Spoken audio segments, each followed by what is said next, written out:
Hiya folks, one of the things that you would have seen in the news recently is the administration of Arcadia Group. And so in this video, I want to talk about why it's gone into administration. Was it just the coronavirus pandemic that sent it into administration, or was it several other factors? And you'll see that it was lots of things before that sent it into administration, and also what it means for the brands. So to start off with, let's just talk about what administration is and what does that word mean. Essentially, it's when a company is insolvent, so it cannot pay its debts. So money that it owes suppliers, for instance, it cannot pay them back. And then administrators are brought in, so it will be one of the big accounting companies. For Arcadia, it's Deloitte. They have gone in and they have two options at this point. They can either restructure the business to release some of the assets, and so what they do is they make big changes. They might close some of the stores and then try and see if they can accumulate enough money to pay those debts off. Or the second route, which is the one that they've had to go down for Arcadia, is the sale of all of its assets and closure. Now, why is this a big deal? Well, I'll put a link in the video description, which gives you a breakdown of Arcadia's history, and it's quite a long British history. And so this is one of the big kind of British retail giants that is going under. Now, what went wrong? The most obvious answer for many kind of pundits is that it's the coronavirus, okay? But there were other factors as well. One of them was the fact that they hadn't managed to keep up to date when it came to their online presence, and also their social media presence, and often one links to the other. So if brands are big on social media, if they can get lots of ambassadors, then those ambassadors take the viewers through to the website. But also they had massive issues with the reputation of their leadership, and I'll talk to you about Sir Philip Green in a moment. They also kind of didn't really manage to stay up to date with their trends, with their fashion trends, and we'll compare them to Zara, for instance, in a moment. And they also had very questionable ethical practices that came to the forefront. And all of these things combined led to the demise of Arcadia. So it wasn't just one thing. So if we start off with coronavirus, now obviously it's affected all retailers, but one of the reasons that it affected the Arcadia Group, so they really relied on physical stores more so than other brands have done. So when those physical stores were no longer allowed to open, obviously it hit their sales quite dramatically, and therefore they did not make the profits that they were hoping for. In fact, they had incredible losses. Now, failing to invest online, like I said, they couldn't get the social media presence that they needed. And like I've said, if you don't have the social media presence, you then don't have the presence coming onto your website either. You cannot carry those viewers through. And so when you look at Arcadia's accounts, they've spent a phenomenal amount of money on things like window displays in the past few years in their flagship stores, such as those on Oxford Street, etc., but not spent what would be seen as a reasonable amount of money on their website, okay, and their social media presence. And so this has really become important, as you can imagine, during the COVID-19 pandemic. And so they just hadn't put the money in the right place. If you look at their social media, a lot of their social media posts are, about special offers. So they're trying to sell straight away rather than taking their followers on a behind the scenes kind of journey and how they put together products or how they put together designs or certain looks. There's very little of that. It's very much like, today only 30% off. So they go in straight for the hard sell. And there's not this idea of a campaign or a message that they're trying to get out through social media. Nobody really knows what Topshop stands for. They didn't invest in design. So if we think about how Zara has new products out almost every couple of weeks in the stores, if you are going to invest in bricks and mortar, such as Zara has done, for instance, it has incredibly large stores. They are very roomy. They're not often crammed with lots and lots of rails. So they really showcase all of their products and they look a certain way. But when you go into Topshop, you don't get that same feel. You also don't get the regular updates of products, which keeps customers going back over and over again. If you go once, you probably don't need to go back for a month or so. And And so that really made people kind of question whether they should be going in when they were getting the latest products in a competitor's store such as Zara. But one of the biggest things that have affected the brand and all the brands sitting under Arcadia is the reputation of the leadership.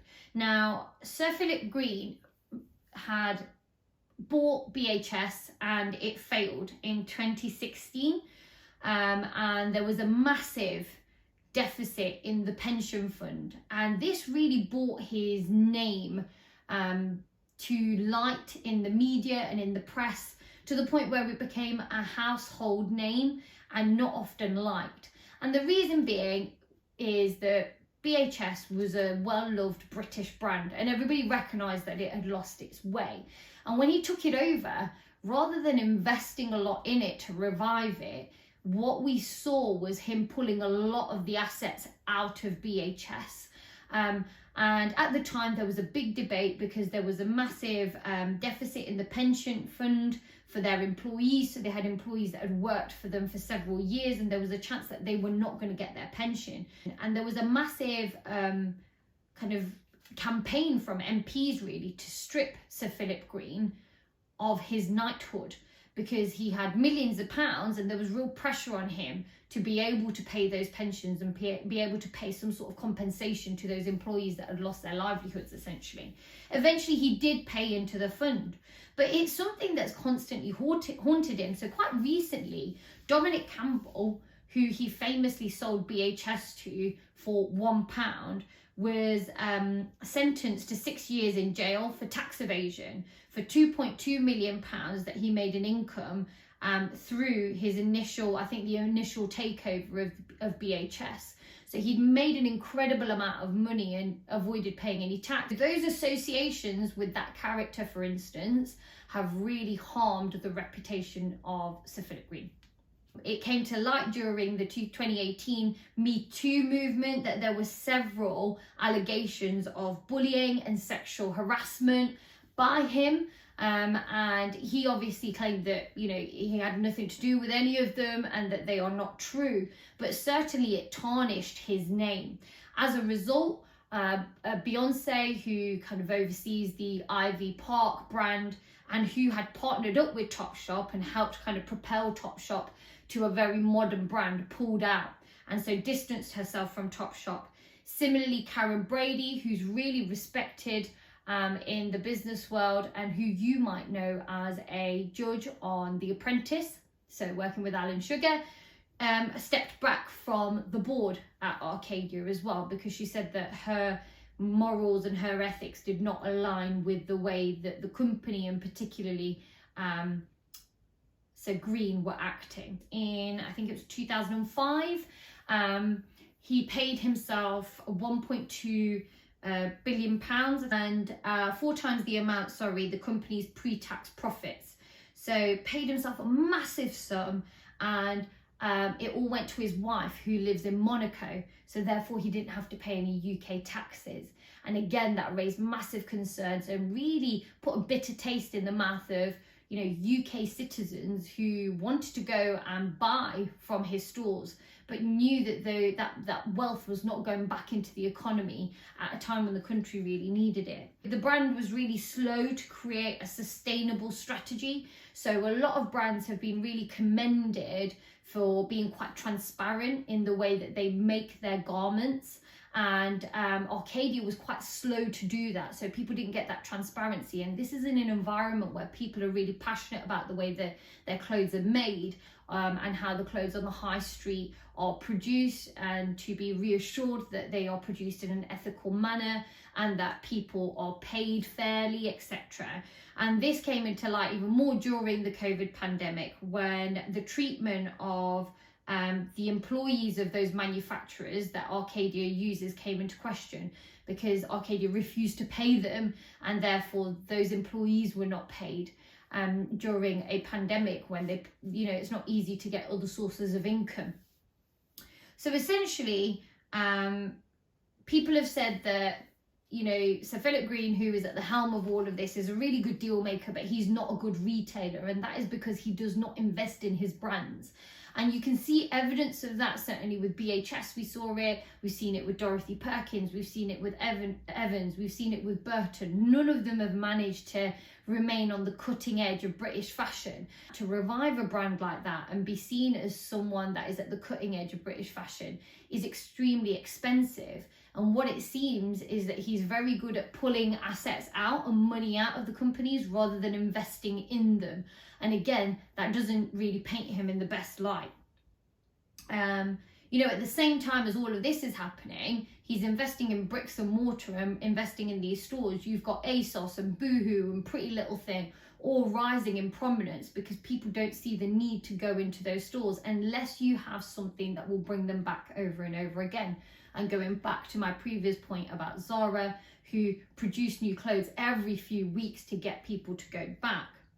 Now, ASOS has now bought Topshop for 330 million, but again, there's reports as of 1st of February from Deloitte that suggests that the Green family is going to get 50 million of that. And that again has to leave a lot of employees really bitter, especially because a lot of their employees went on social media and said that they didn't know that their jobs were at risk until it was announced on social media and on the news.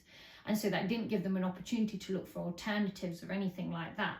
And so it's really a brand that has lost its way, lost the trust of customers, lost the trust of employees, and therefore we can't just blame the coronavirus pandemic for its downfall. It goes a lot deeper than that. This is a company that has not invested in its brands, not helped them come into 2021 with any fresh looks or anything like that.